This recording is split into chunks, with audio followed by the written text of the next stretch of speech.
Sponsored in part by Pediatric Associates of Dallas. Pediatric Associates of Dallas has been providing excellence in pediatric medicine since 1971. PAD has locations in Dallas and Plano and is now open 7 days a week because taking care of kids is what we do. The following content is not intended as a substitute for professional legal advice, medical advice, diagnosis, or treatment. Always seek the advice of your attorney, advocate, physician, or other qualified health provider with any questions you may have regarding any medical or educational concerns.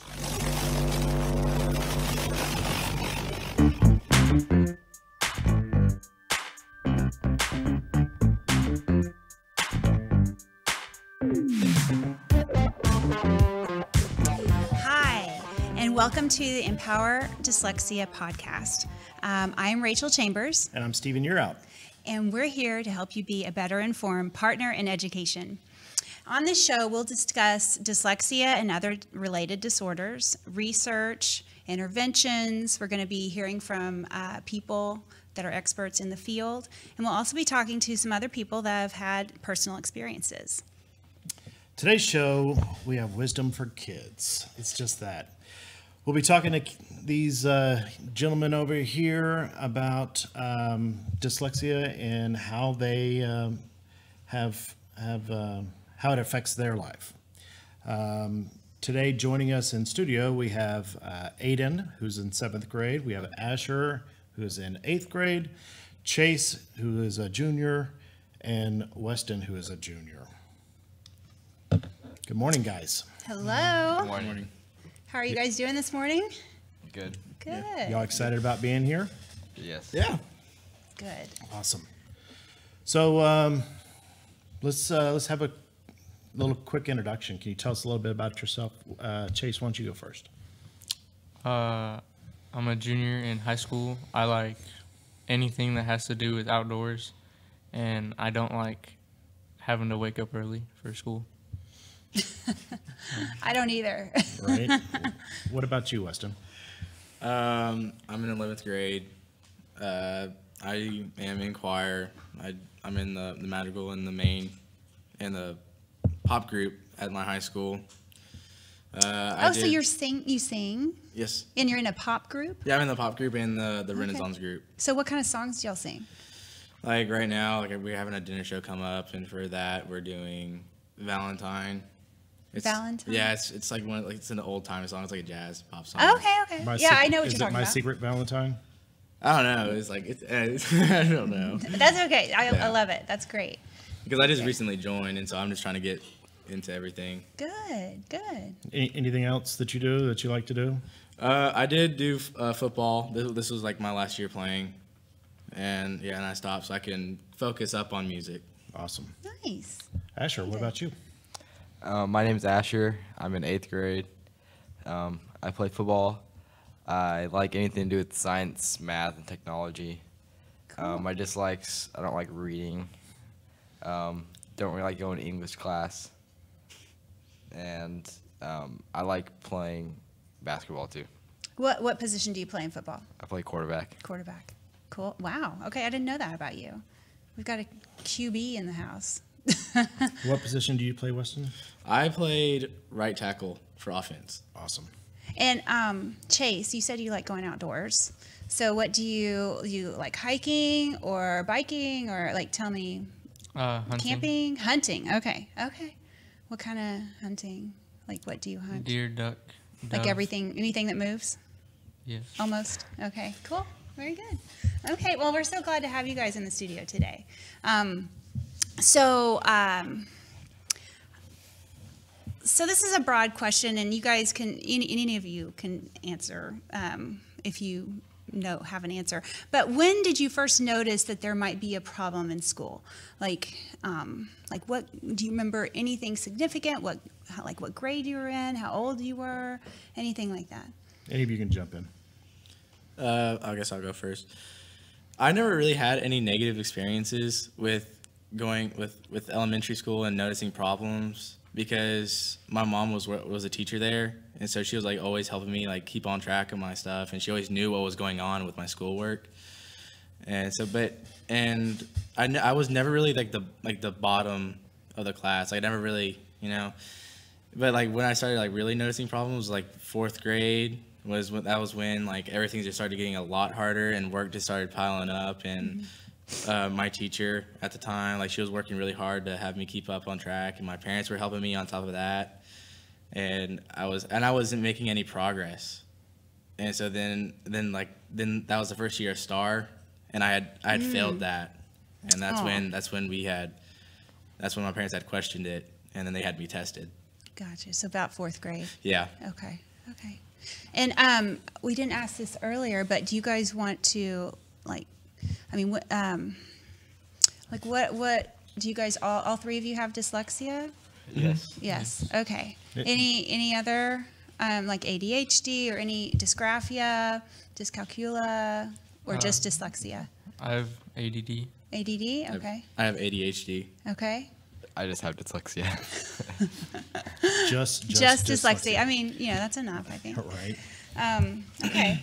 So, And what about you, Chase? Chase. I started noticing a problem in 7th grade. I was never really the bad child, but I think that was the first year that my teacher finally like called my mom because I was like, I think I was disrupting class, but I think the reason that I was disrupting class was because I didn't understand the material, like what we were learning. Mm-hmm. And then fast forward to high school, we had the English 1-star and English 2-star, and I never passed any of those. And then when I got my accommodations, when I figured out I was dyslexic, I passed both of them and raised the score tremendously. That's so awesome. So you just needed a little help, like like your accommodations, meaning do you get longer time on tests, or what are your accommodations? Longer time. They read the questions. Oral administration. Oral administration. Okay. Do any of y'all get extra time for homework or anything like that? I do if I need it. Yeah, same. Not taking off for misspelled words, that type of thing. Yeah. What about you, Asher? I've always been like the smartest kid in the class. Darn. Like no. I don't want to like brag, but like I've always been the smartest kid in the class, and like 7th grade last year, I started noticing like only in my English class and my reading class that I like wouldn't like my reading class I would still like make a high B, A, but like my English class I would always make a C or like a low B. So my parents and I both thought, well, at first I didn't think that anything was wrong, but my dad thought that there was an issue. And what grade was that? 7th grade. About 7th grade too? Okay. Last year. Okay. So when you started feeling that there was an issue, did you tell your parents or tell your teacher or anyone? Just jump in. No. Well, and No, because your dad knew. and then Weston, you had said that the teacher called your mom. No, my mom was a teacher at the elementary. Chase, you said that. Yes? Yeah, Or did I just not hear that right? Yes, because like I was being disruptive, and then I always knew like I was smart, but I didn't know why I couldn't make the grades. So I just kept it to myself and didn't tell anybody. So you basically hid it. You tried to hide it. And that's a really good question. Do any of y'all try to hide the fact that you're dyslexic? When I first found out, I didn't really want to accept it, and then like I just kind of like talked to my parents, and like it's part of like who I am now, and I accept it, and I tell everyone that I can, because like it doesn't bother me anymore. So let me ask you this: did it make you feel better once they identified what the problem was, or do you not? I mean, what were your feelings, all of you? For me, like with school, I never knew like I was behind because my parents never really like kept it from me, and they were like, oh, he's just maybe a slow learner, and they pushed the idea about me being dyslexic away. And then but once I failed the STAR, then that's when they're like, oh yeah. Did they push that away, or were they kind of sheltering you from that possibility? I think they just didn't want to like I Put don't a know, label like- with it. Yeah, Yeah. because like with my brother, like he was reading like chapter books in like second grade, and then I'm over here, I can't read that. Right. Yeah. What about you, Wes? I mean, Chase.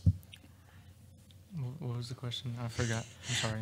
Did it, Now that No, go ahead. now that you've been diagnosed or you've been identified as having dyslexia, I mean, how does that change how It's you like look at things? It's like a boulder of like stress lifted off my shoulders. just to have a name, like to understand what the problem was. Yeah. You feel like it's a little bit easier. Like it's like now that I know what's wrong, it's like relieving that it wasn't like just, I don't know. Yeah. What about you, Asher? I have mixed feelings. Like all my friends that have dyslexia, like they all know, like we all know who has dyslexia and who doesn't, because like we all in the same like small group, and like we make jokes about it with each other. But like it depends on who it is. I'll tell. Like if it's somebody that I don't really know, I wouldn't like tell them. But if it's like a close friend, I'll tell them, because like I don't want to be like labeled as stupid or, you know.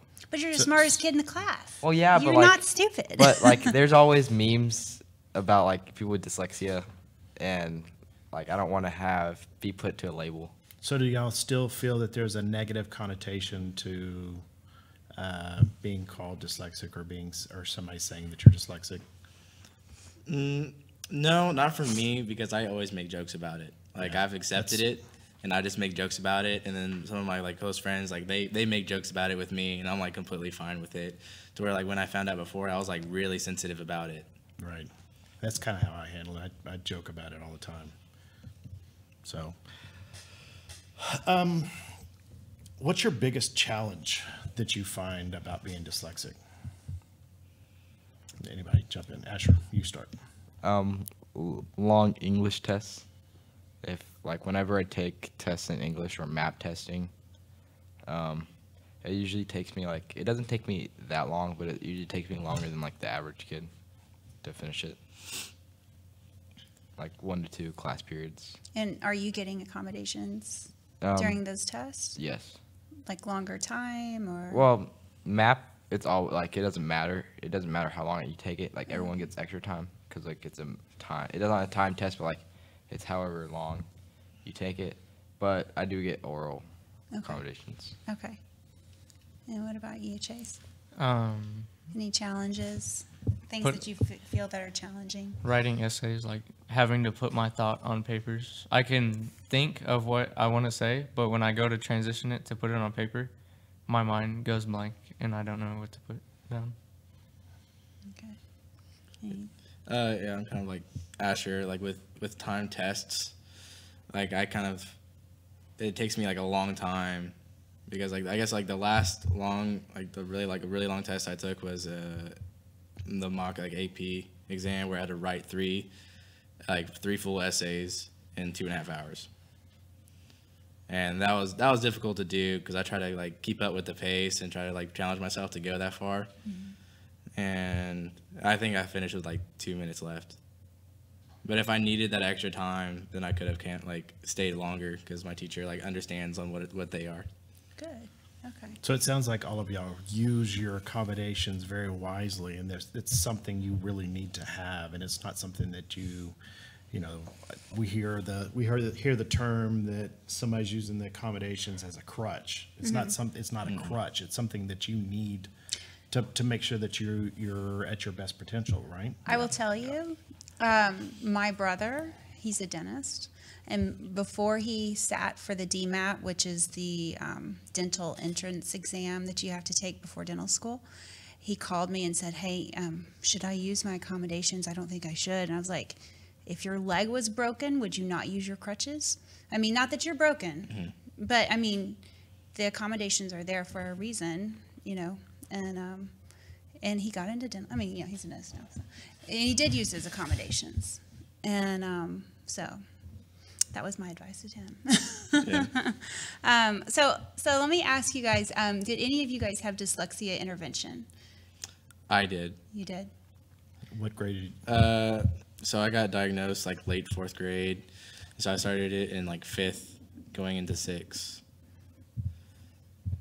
Okay. Chase? Since I was diagnosed summer of 2018, I just started mine this school year. How's it going? I like Yeah. learning about it. Good. Okay. And Sure. No, I do not.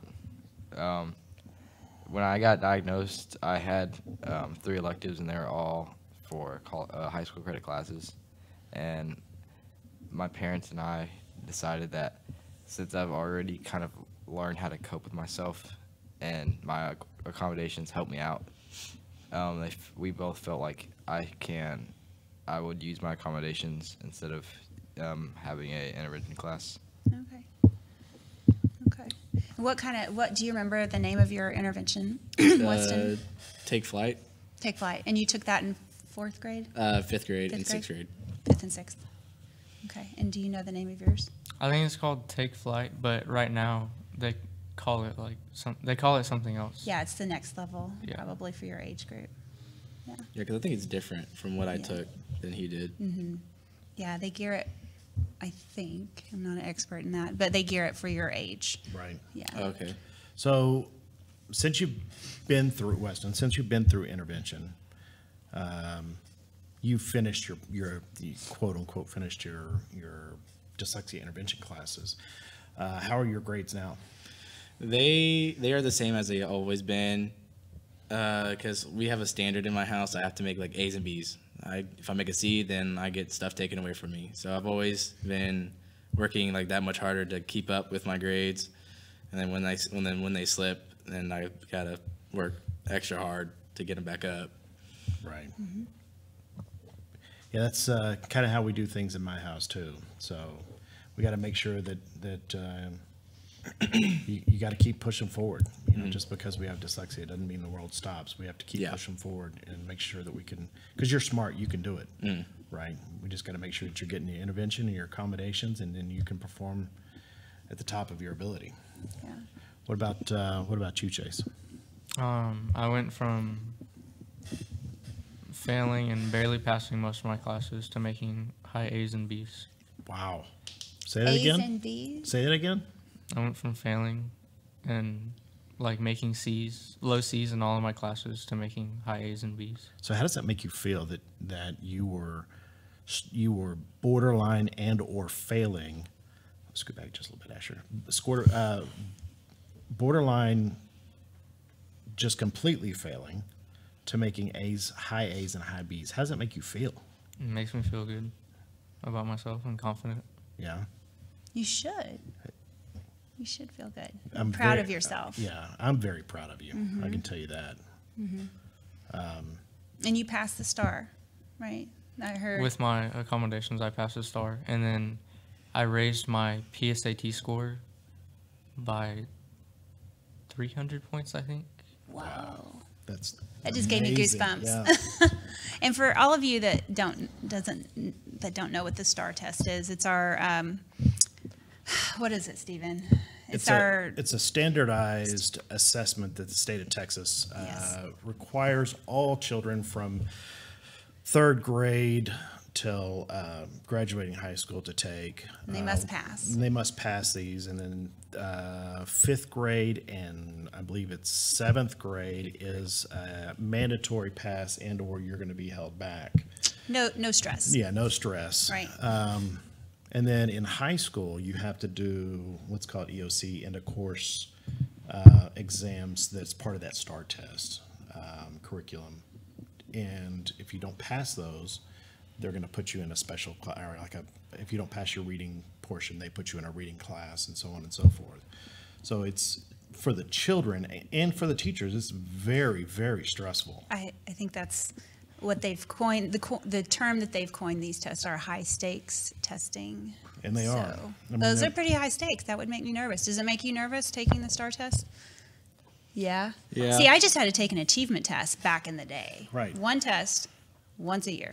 I think it was once a year. It may have been every 2 years. They never even prepped us. That we walked No. in the door and they're like, They "Oh, said, here's today, some fruit and a number 2 pencil. get Have ready. fun." We're going to test." And well, off we went. I mean, that was it. Yeah. There was no, 6-8 months of prep and Would you every like some more day- raisins? Yeah.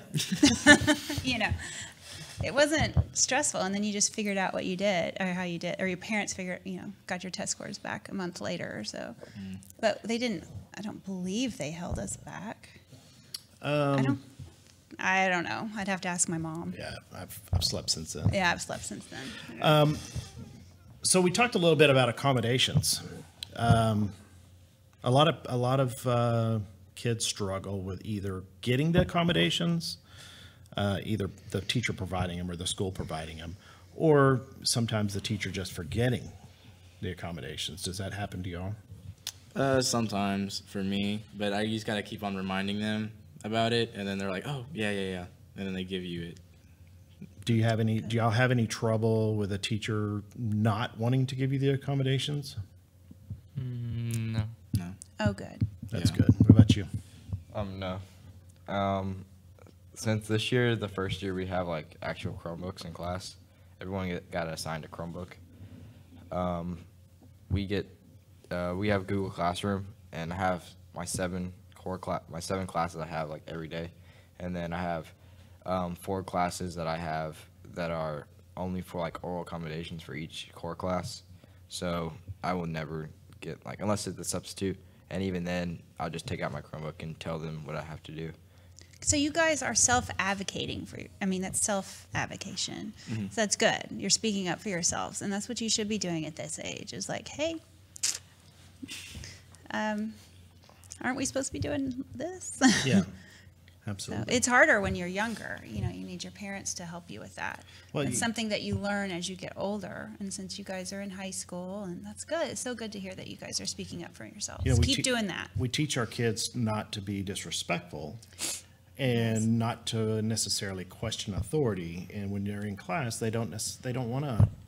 Number Rock one, they the don't want boat. to stand out. Right. Hey, teacher, I need you to read this to me. They also don't want to question the authority of the teacher and say, hey, I need to have X, Y, Z. I need oral administration. And especially if that teacher has already made a big deal about not wanting to give that child accommodation, they're going to be less likely to do that. Not So only the that's- teacher, but the yeah, school. the teacher, the school, and that's the reason why we try to, that's the reason why we teach our children to self-advocate, just like we were talking about at this age. We want to make sure that you're able to respectfully raise your hand or even go up to the teacher's desk and say, hey, I need some help. We need to XYZ. talk. Yeah. Chase and Weston, y'all talked about ADD, ADHD. Is it something that you have to take medication for, or how do y'all handle that? I used to take ADHD medicines, but it made me feel like really weird about myself. I wasn't acting like myself, and because I just like act like all like moody and all this stuff, and I wouldn't eat. So like it just made me feel like really uncomfortable. And then the days that I take it, like my friends like know me as like, oh, I'm always like joking around. I'm always like this fun guy. And then once I take it, they're like, what's wrong? You're okay? Because I'm just not myself. Right. What about you, Chase? Yeah, I just started taking medication for it. So Is it helping, or? yeah, it's helping. I've never known anything different because my brain's always going like 100 miles an hour. So Did you just start the medicine like this summer, or yeah, when you were I started identified? it this summer. Okay. Do you feel like it slowed your brain down a little bit during school, or help you focus is what it's It supposed helps. to do? Yeah, it helps me focus more on one thing than focusing and then thinking like, oh, I have to do this later. Like 10 different things all at the same Yeah. time. Yeah, my brain does that too sometimes. So that brings up a good point. You were talking about that you don't take medicine now, and you were also saying that how your parents have you have a standard that you have to uphold as far as your education goes. Since you're not on medication, how do you, for the other kids that are out there that may not may not be on it medication or don't want to take their medication, what are some things that you can say that you use? What are some of the tools that you use to make sure that you stay focused and stay on task? Well, you just gotta like pay more attention and try not to daze off, because like that's hard for me sometimes too, because I'm just like, teacher says something, I'm like, oh, and then it leads to another thing, and it just goes on and on. So next thing you know, I'm missing a whole lesson. And so, but you just gotta like try to stay on track as long as you can. And if you don't like understand something, best thing for you to do is just go into the tutorials, because they're not gonna like deny you of like if you like reteaching something. Good. Okay. So if you didn't get it the first time, you go back and listen to it again. Because some of my teachers they record like the lesson plan, and then they post it out on YouTube. Google. Yeah, no, not YouTube, but like our personal like Google Classroom. Okay. They go back and listen to it, or we have like podcasts that we listen to. Okay. That explains the lesson. Yeah, that's how they do it in my daughter's school too, for her math. It's Yeah. a great use of assistive technology. Yeah. Yeah. So do y'all have any plans? I mean, Asher, you're going into high school, but Chase and Weston, do y'all have any plans? What do you want to do? What do you want to do when you grow up? Yeah, when you grow up. I want to go somewhere like in the business field, like work with business management and financing. Do you plan on going to college? Yeah. Do you know what college you're going to go to? Yeah, I'll try to go up to Tech. Yeah. Red Raiders, right? Woo. What do they say? Guns up. Guns up. Guns up. That's right. Guns Okay. up. Back Cool. up Tech. Okay. What about you, Chase? I haven't thought about what I'm gonna do after high school yet. Yeah. Can you quickly share about your thoughts on college? Because that's a really powerful message.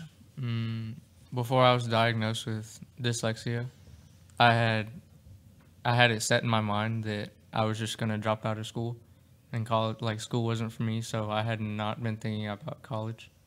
So when I figured out I had dyslexia, then I thought college may be possible, but like I've been focusing on high school right now to get up, like my GPA up and get a good, like I think it's the class percentile, like Your rank. yeah, and I think right now I'm like 608 out of like 637, Okay. and I didn't even know like what that Wow. meant till I asked like one of my friends, and they were like, "Yeah, that's not really good." Hold on, wait. Oh, okay. I get it now. So you're not number one, right? Is that it's No, the opposite? he's close to the bottom. So I was down there too. That doesn't mean that you can't succeed. Yeah. you But know? but now, Now that I'm making all my grades that I've been making, I can see that it's possible, but I haven't looked at anything yet. that's an amazing story. Keep it up. What about you, Asher? You're going to be going into high school. What are you going to do?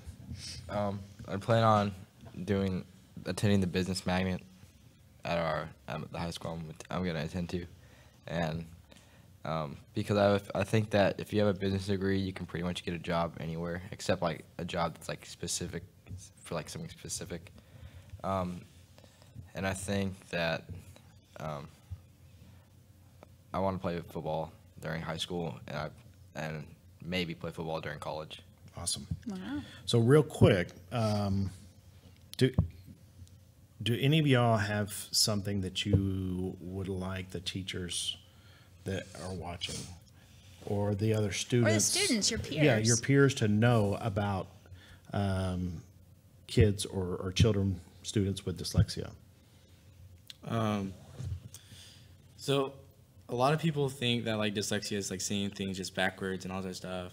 But like for me personally, it's just I have to take things a lot more slower. And that doesn't mean that like, oh, I'm dumb or anything and stuff. And it's not the case. I just got to take things a lot slower than I need to be. And for teachers, I feel like teachers need to be more aware about like what dyslexia is and like what should be like the accommodations and like be more on top of that. And help identifying like why is this student struggling? Yeah. What's the disconnect here? He seems really smart. You know, why are his grades not as good as where I think he should be? You know, that's good. That's good.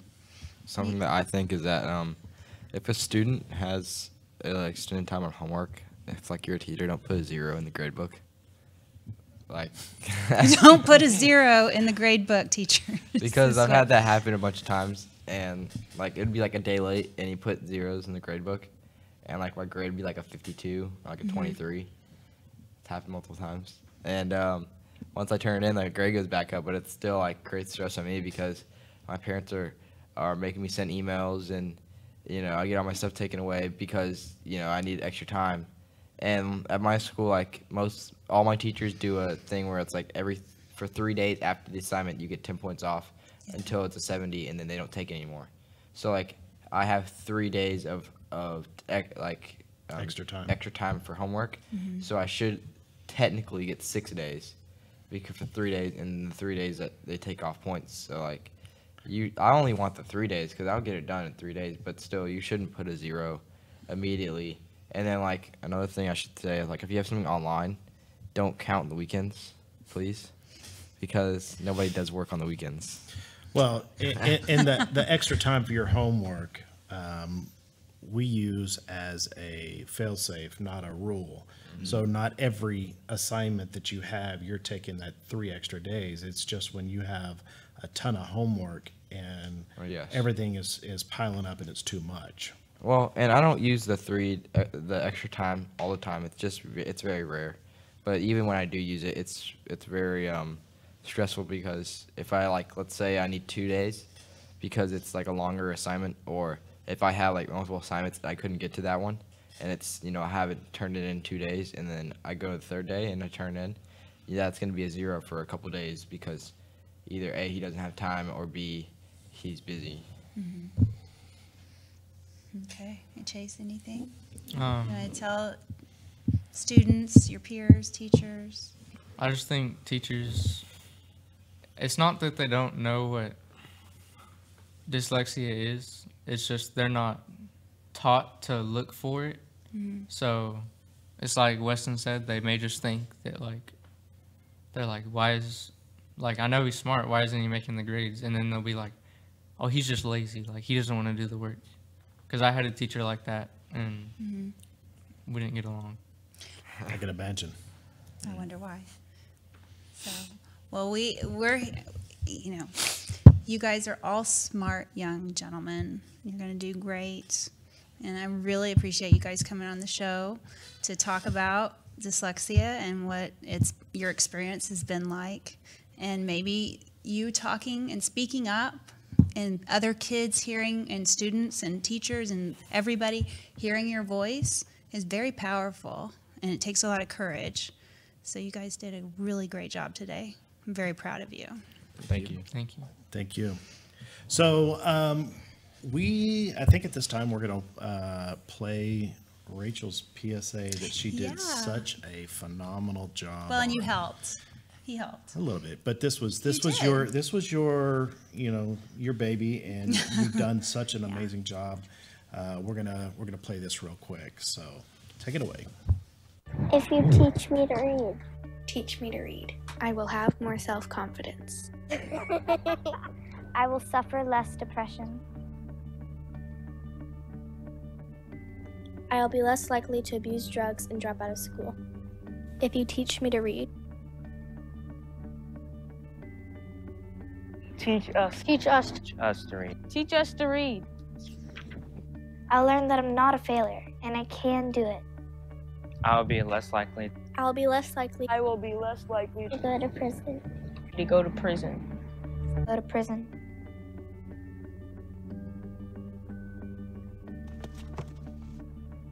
Teach us to read. Please teach us to read.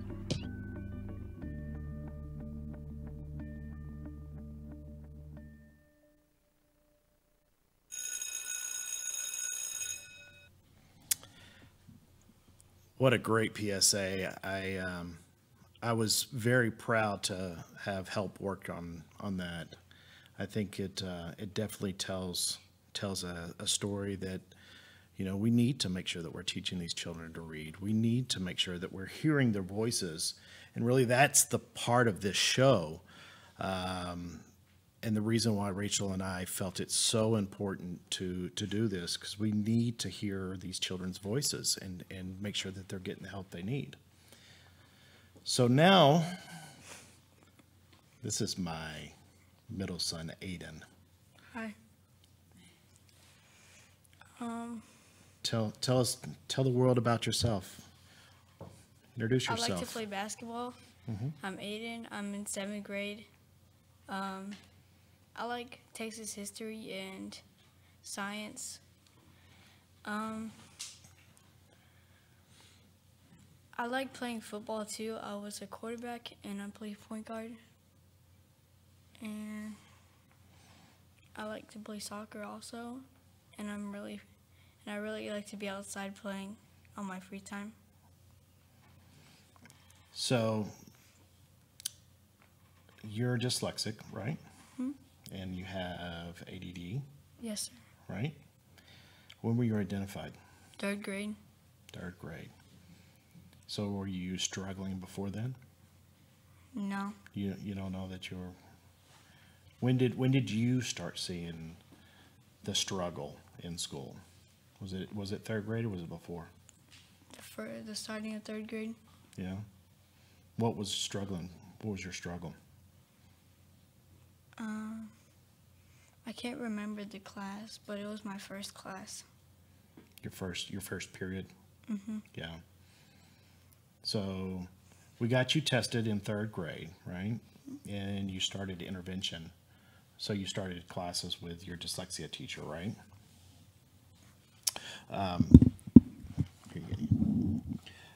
So you started your dyslexia classes. What were your grades like before you started your dyslexia classes? I always got high B's and A's. Yeah. There was a part there where you were struggling pretty bad, right? You were struggling in reading and struggling in English, right? Most of the other classes, like the other boys that were here, or young men, you did really well in some core classes, but in that English and reading classes, you struggled, right? So you started an intervention, and I got to tell this story. So when Aiden was in 3rd grade, I was listening to him read, and it was painful to sit there and listen to him try to make it through just a paragraph. And I mean, I knew it right away that he was dyslexic. I mean, I knew it from 1st grade, but we kept thinking, no, he's gonna get it, right? So 3rd grade comes along, you go into intervention class and you start working with your dyslexia intervention teacher. And I'm sitting in the couch, I'm in the living room, and you and your mother are in the kitchen. And I hear somebody reading from the other room, and I hear the fluidness of how you were reading.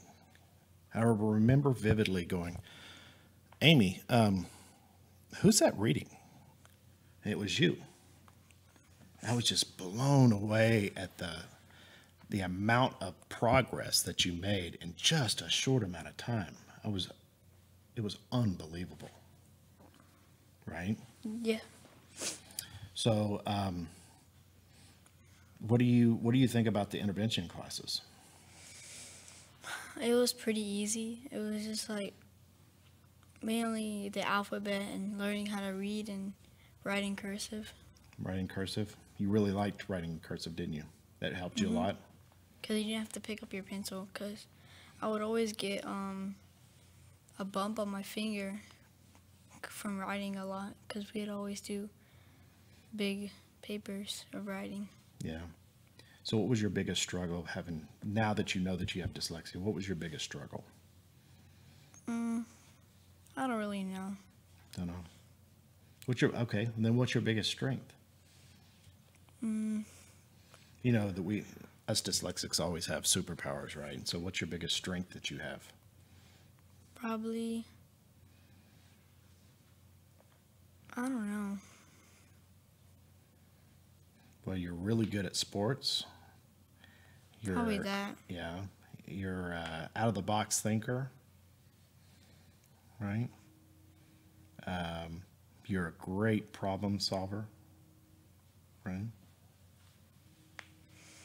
I think my greatest strength is my sports, because I like to do a lot of active stuff. So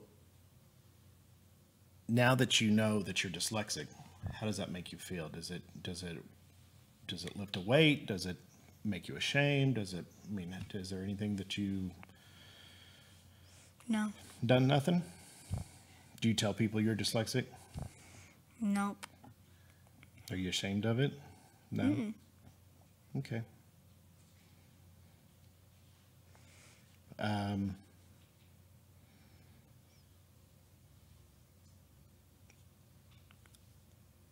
There was, we went to a 504 meeting, and I don't want to tell that story. It's a tearjerker.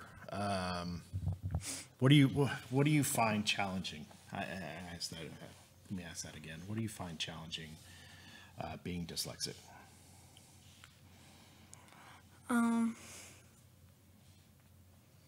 Probably a little bit of fluent reading. Mm-hmm. I think that's it, just fluent reading a little bit. Yeah. So, you know what, I am going to tell that story if you don't mind. We were at a 504 meeting, and I've got a folder that is the 504 folder, and you know, I'm going in there, and I've got my mind set, and I'm ready to go, and we open up this folder, and there's a note written in the folder. Do you remember writing that note? Mm-hmm. What'd that note say? I think it said, I can't really remember. It talked about Aiden. It was in, you know, obviously in Aiden's handwriting, and he said, "I'm so thankful for my father, or for my dad. If it wasn't for him, I would fail." And I'm going into this meeting to talk to the school about making sure that they're doing what's right for my child. And not only is that empowering to read those things, but it is, I mean, I started bawling. I mean, it was, and I'm sitting there in front of all the teachers and administration staff, and I can't quit crying because I read that note, and it was so touching that you felt that way about all the work that we're doing on y'all's behalf. Because a lot of times, you know, we get caught up in the making sure that the teachers are doing what they need to do and the administration staff's doing what they do. And, you know, sometimes it doesn't feel like, you know, we lose sight of kind of, it's all about you, right? It's all about your brother and all about the other children that have dyslexia. We want to make sure that you're getting everything that you need to make sure you're successful. Yeah. So, how does ADD medicine work for you? So you're taking medicine. Mm-hmm. You started taking medicine in what, 3rd grade? Oh. I think it was actually 4th grade, right? Right. So, how does that work for you? How do you handle that?